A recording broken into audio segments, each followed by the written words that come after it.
All right, today we're gonna bring a power supply, and this one has three prong connection, and also has 4 USB connections in case you're gonna plug in. Now we are gonna 3D print, and we got multiple 3D printers here that we need to. Actually, I have one running in the background right now that you're hearing.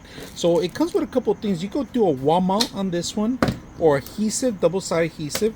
And today we're just gonna plug this one and the second one together. So because we are gonna be printing a lot of stuff and accessories, we have extra connections for any other supplies that we need, like for USBs, for phones, or any charging stations that we need to use. So that's what we're gonna use today. So let me show you the power I'm using for. Right, I'm using 2 USBs, which I have a remote control camera here with it.